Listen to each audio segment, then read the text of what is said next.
Olá, o Grupo Cidade de Comunicação inicia hoje mais uma ferramenta do JC Franquias. É o JC Business, nosso novo espaço de discussão sobre o mundo dos negócios, sempre com um convidado de renome que faz a diferença na economia. E nosso bate-papo de estreia será com Eduardo Gomes de Matos, fundador da Gomes de Matos Consultoria, mentor de grandes empresas, um homem que pensa negócios e vai conversar com a gente hoje sobre a nova gestão, que é inclusive tema do seu último livro. Mas antes da gente começar, eu quero que você se inscreva no nosso canal no YouTube do GC+, e também ative as notificações e deixe lá o seu like. Eduardo, seja bem-vindo à nossa estreia do JC Business. Um prazer estar aqui com você, Bianca. Prazer é meu.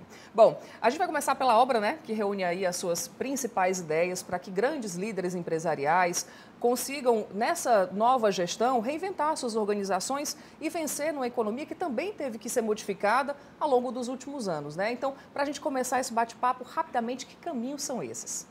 Esses caminhos é repensar a organização. Toda a gestão empresarial hoje ela tem um novo playbook. A maneira como nós administrávamos as nossas empresas está falida, ela não funciona mais. Então nós temos que nos adaptar e preparar a nossa empresa para essa nova realidade, esse novo contexto que nós estamos vivendo, que a gente chama da nova economia. O foco no consumidor é um dos grandes pontos dessa nova gestão? Exatamente. Bianca, a gente começa sempre todo o trabalho perguntando qual é o problema que a empresa resolve. Então, descobrir qual é o problema que você resolve do seu cliente, isso é fundamental.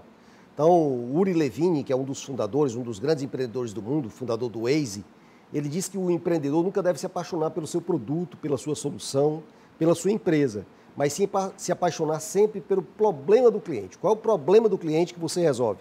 Então, esse é o ponto. Quando a gente buscar se adaptar a essa nova realidade, a gente tem que ser o que a gente chama de uma empresa Customer Centricity, uma empresa focada no cliente. Esse é o primeiro pilar da nova gestão. Se a empresa não tem muito claro como ela está agregando valor ao cliente, ela pode ficar irrelevante no mercado. E trazer esse cliente para próximo dela pode fazer a diferença na hora, né, de fechar negócios. Sem dúvida. Quando eu agrego valor para o cliente, quando eu tenho foco realmente no cliente, isso é um discurso que já existe há muito tempo dentro das empresas, né? A gente já vê vários livros escritos sobre isso. Muitas empresas proclamam que o cliente é o centro, que é o rei da sua empresa, mas na realidade é mais discurso, é mais falácia do que realidade. Para que a gente possa ter empresas hoje da nova economia, isso tem que se tornar verdadeiro. A empresa que não agregar valor, porque nós estamos vivendo uma transição de modelos de negócio.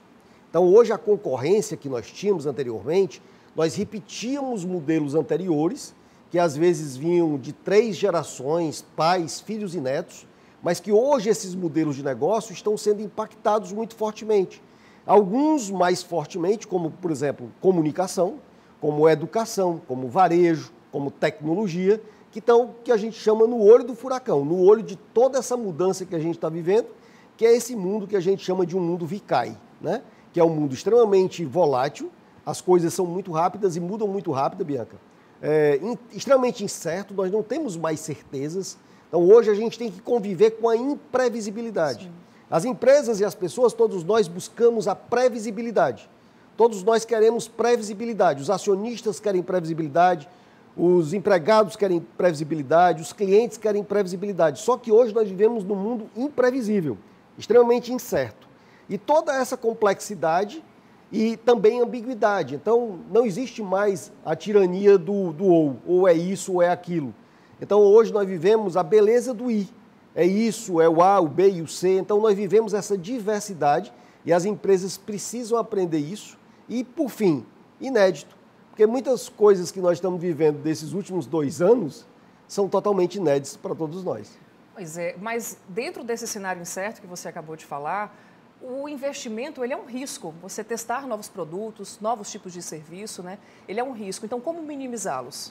Exatamente. A gente tem que entender que o capitalismo ele trabalha com o quê? Com inovação. Ele trabalha destruindo o antigo, o novo destruindo o antigo. Quando eu busco essa inovação, quando eu busco construir algo novo, e isso não foi dito agora, isso foi dito no meados do século passado, por um grande economista chamado Joseph Schumpeter. Quando Schumpeter falava da destruição criativa, é justamente isso. Então, as empresas tradicionais, as empresas hoje do mercado, elas têm uma grande dificuldade. Por quê? Porque elas estão habituadas a um modelo de negócio já há muito tempo. Então, não está no cerne delas inovar. E o mercado inova muito mais rápido do que uma empresa somente inova. Então, se a gente não conseguir ter essa mudança de mindset, essa mudança de modelo mental, e nós trabalharmos a nossa empresa como se nós tivéssemos um portfólio de apostas, de private equity, onde a gente possa perceber quais são os negócios que agregarão valor para o cliente, a gente corre o risco de desaparecer. Existem alguns estudos, algumas tendências estatísticas que mostram que 40% das empresas nos próximos 9 anos desaparecerão. 40% das empresas a nível mundial. Porque ficaram no passado. Porque ficaram no passado. Porque usaram o modelo mental do passado. E é muito difícil para as empresas, vamos dizer, que hoje são excelentes operacionalmente, e elas cresceram com esse objetivo de se tornarem grandes, mas muitas desaparecerão porque continuarão fazendo muito bem as mesmas coisas que elas sempre fizeram. E quando o novo precisa de uma diferença, né? O novo precisa que eu agregue valor. Então, se eu criar valor para esse cliente, eu tenho que gerar riqueza hoje no meu presente, mas eu tenho que criar valor com o novo.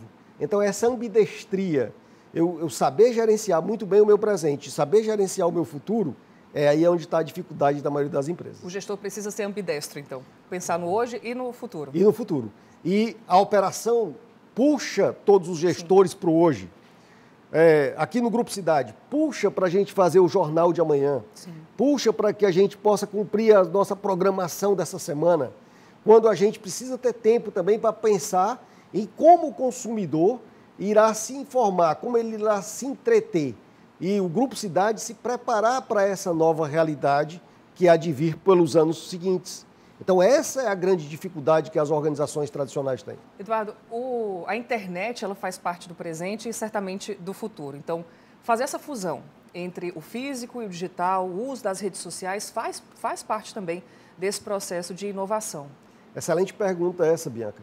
Porque, assim, quando nós tivemos o surgimento da internet, por volta de 1994, 1995, as pessoas apostavam que iam ser pouquíssimas pessoas que iriam utilizar. E utilizar para fazer pesquisa em museus, em grandes bibliotecas, coisas do tipo. Nunca ninguém já imaginou que ia mudar a forma como a gente vive, como a gente trabalha, como a gente se relaciona, como a gente compra, como a gente estuda.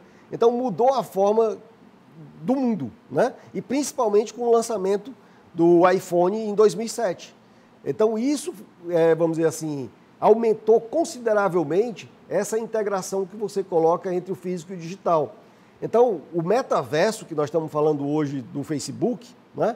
O metaverso 2016, em uma apresentação interna do Facebook, Zuckerberg já mostrava que ia trabalhar isso nos próximos 10 anos. Então, o Facebook, hoje o Grupo Meta, eles trabalham com essa questão dos 3 horizontes, de gerenciar o meu bem hoje. Ele já tinha perspectiva de comprar, por exemplo, Instagram, já tinha perspectiva de trabalhar com WhatsApp e já tinha perspectiva de trabalhar nos próximos 10 anos. Então, para você ter uma ideia, 2018 foi o último ano que se abriu shopping nos Estados Unidos. Não se abriu mais shopping nos Estados Unidos. Por quê?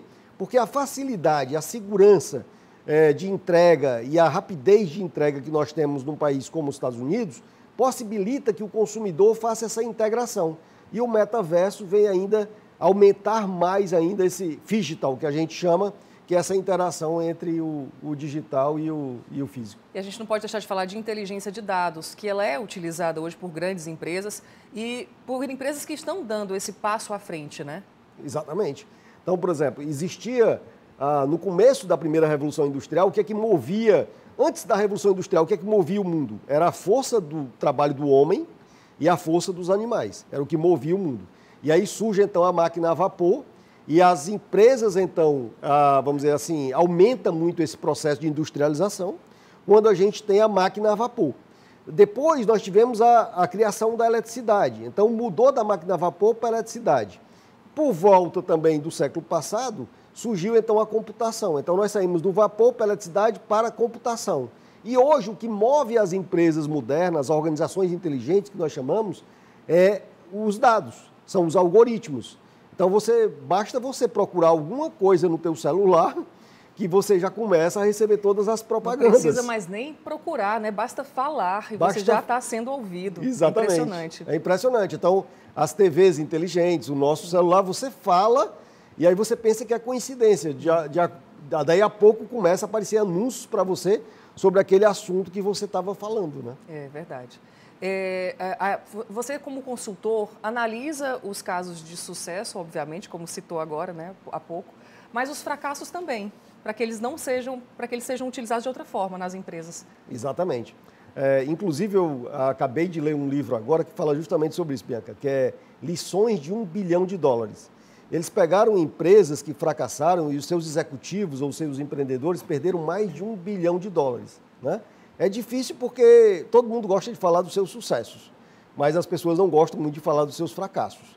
Mas eles relatam vários e vários estudos de caso, né? Um dos casos emblemáticos é a Kodak, sim, quando anos e anos e anos, décadas, se trabalhava com a fotografia impressa e a Kodak achava que aquilo ia continuar sendo a principal fonte de renda dela. Blockbuster também. Blockbuster, outro caso muito citado, né? Então, nós temos várias e várias organizações que elas fracassaram porque elas não perceberam os sinais. Então, hoje, uma das coisas muito importantes que nós temos que ter dentro das empresas, os empresários, os executivos têm que estar muito atentos, são os sinais. Quais são os sinais fortes e quais são os sinais fracos? Então, nós temos sinais fracos constantemente. Então, por exemplo, a tecnologia 5G vai mudar totalmente o sistema de comunicação mundial. Vai mudar totalmente a forma como a gente assiste, por exemplo, uma partida de futebol. Sim. Hoje nós já temos 5 estádios na China que têm 80 câmeras. Então, eu como consumidor posso escolher quais câmeras eu quero assistir aquele jogo. Entre as 80, posso fazer um mosaico de 80 câmeras na minha tela da minha TV para eu assistir aquele jogo. Então, cada vez mais, como é que isso vai impactar? Por exemplo, os carros autônomos. Como eles irão impactar, por exemplo, médicos ortopedistas? Será que o carro autônomo impacta médico ortopedista? Impacta, porque nós vamos ter menos acidentes, nós vamos ter menos traumas. Isso vai impactar a receita de um médico ortopedista. Isso vai impactar, por exemplo, a receita da Prefeitura de Fortaleza, porque os carros só andarão no limite da velocidade permitida. Então não terá mais excesso de velocidade. O carro não vai ultrapassar um sinal vermelho. Então, esses sinais, a gente tem que perceber quais são esses sinais para o que a gente chama, o que a gente coloca no nosso livro que a gente criou, Bianca, chamado Método CIA, que é captar, interpretar e agir. Então, eu tenho que captar esses sinais, interpretar como esses sinais afetarão a minha empresa, o meu cliente, e agir, me antecipando a essas mudanças ou me adaptando a essas mudanças que irão acontecer. Verdade. Agora, a gente está falando muito do externo, né, de como enxergar o que está do lado de fora das nossas empresas, mas dentro também é muito importante formar uma equipe que esteja voltada com essa nova forma de gestão, também é fundamental para que a empresa avance, né, tenha mais sucesso. Fundamental. Bianca, esse ponto é um dos pilares da nova gestão, que é time extraordinário. E começa pelo empresário, começa pela liderança da empresa. A liderança da empresa ela tem que estar muito aberta, ela tem que acabar com... E aí entra a cultura também, que é um outro pilar, porque as pessoas são administradas, gerenciadas de acordo com a cultura da empresa. Sim. Então, aquele modelo antigo que as empresas utilizavam de comando, cobrança e controle, de fiscalização das pessoas, de microgerenciamento, aquilo acabou. As pessoas hoje querem o quê? Muito mais autonomia, busca da excelência, propósito. As pessoas trabalham em busca de propósito e não mais só de um trabalho. As pessoas querem se realizar também no que elas fazem. Então, isso mudou completamente a forma também da gente conseguir atrair e reter talentos na nossa organização. As equipes estão mais livres, então, para criar? Muito mais livres. Antigamente, se eu queria montar uma loja, por exemplo, eu tinha que ter dinheiro para alugar a loja, para estruturar a loja, né, para comprar os produtos da loja, para fazer propaganda da loja, tinha um monte de despesa, muito de custos. Na nova economia, isso não é mais necessário. Eu preciso somente de um celular. E num celular, eu faço a minha coleção, tiro fotos, posto, vendo através... Eu não preciso mais desse capital. Então, isso facilitou com que as pessoas elas tenham muito mais mobilidade nos trabalhos que elas realizam. A gente As pessoas dizem assim, o trabalho vai acabar. Não, o trabalho não vai acabar. O emprego vai acabar. Mas o trabalho continua. E as pessoas dizem assim, mas o robô não vai substituir a gente? Não, não vai substituir a gente. Ele vai fazer trabalhos que são arriscados, perigosos, aqueles trabalhos como uma solda de uma indústria automobilística. Eu não preciso mais que um ser humano esteja fazendo aquele trabalho tão desgastante. Um robô faz aquilo. Mas cada vez mais as novas habilidades que o Fórum Econômico Mundial coloca são as habilidades de criatividade, são as habilidades de relacionamento interpessoal, são as habilidades de liderança, são as habilidades que nós nascemos com essas habilidades, que nós somos humanos. Então, cada vez mais nós temos que ser mais seres humanos ainda. Esse processo de transformação é um processo contínuo, mas qual o primeiro passo que eu, enquanto empresário, devo tomar para... Não, agora eu quero mudar minha empresa. O que é que eu devo fazer primeiro? Primeira coisa que a gente começa um processo de mudança sempre, né? Eu digo sempre que o trabalho do consultor consiste em 3 grandes etapas. Fazer um diagnóstico, elaborar a solução para aquele problema e depois implementar aquela solução. É mais ou menos quando a gente vai a um médico. Sim. Ele pede uma série de exames para que a gente possa entender qual é o problema, para que ele possa traçar, definir o tratamento ideal para a gente. Quando eu quero me preparar para essa nova economia, e também nós colocamos isso no livro, nas últimas páginas, ele encontra um QR Code que leva ele para um assessment, onde ele faz justamente esse diagnóstico nesses 7 pilares, que é justamente clientes fãs, nova estratégia, nova cultura organizacional e modelo de gestão, arquitetura da empresa dele, time extraordinário, excelência operacional e crescimento e longevidade. Então, ele tem, o primeiro passo é ele fazer esse diagnóstico, para entender em quais dessas áreas são as prioritárias para que ele possa mudar o seu modelo mental. Agora, se ele não mudar o modelo mental e dizer assim, time que está ganhando não se mexe, né? Nós sempre fizemos assim, vamos sempre continuar fazendo assim, que a gente chama da síndrome da Gabriela, né? Eu nasci assim, vou morrer assim. Não adianta ele começar a fazer um diagnóstico. Ele tem que entender que ele tem que se adaptar a essa nova realidade. Livro com QR Code já é um processo de transformação, né? Exatamente. A gente tem que sempre estar unindo esses 2 pontos. Sim. Então, o QR Code leva não só para o diagnóstico, mas leva para alguns e-books, alguns conceitos também que a gente coloca para dar ferramentas para o empresário trabalhar. O nosso grande papel é evitar que 40% das empresas fechem, que essas empresas irão à falência nos próximos 9 anos. Então, o nosso trabalho é justamente isso, é evitar, contribuir para diminuir esse índice, preparando essas empresas para a nova economia. E você, como consultor, acha que essas empresas estão preparadas para isso? 40% é um percentual muito alto, né? Esse percentual, alguns estudos que a própria Cisco, que é uma das empresas de tecnologia, líderes mundiais de tecnologia, ela faz. Então, esse processo, tem alguns estudiosos que acham que são até maiores do que o percentual, até maiores. Porque algumas empresas dessas, talvez, tenha a morte que a gente chama morte hindu, né? Que é aquela morte lenta, que vai definhando até morrer, e tem a morte judaico-cristã, que é a nossa, que acabou aqui e a gente considera a morte. Então, Ernest Hemingway tem um livro dele, que ele fala, O Sol Também Se Levanta, que tem um diálogo entre 2 empresários, entre 2 amigos. E um pergunta assim para o outro, disse assim, rapaz, como é que você foi à falência? Ele disse, eu fui de repente, devagar e de repente, né? Então é o que a gente está vivendo hoje, é devagar e de repente, as coisas vão sendo maturadas e às vezes as pessoas não percebem aqueles sinais dessa mudança, dessa transformação e quando vê o negócio dele já está defasado. E isso, a mesma coisa é com, vamos dizer, com nós profissionais.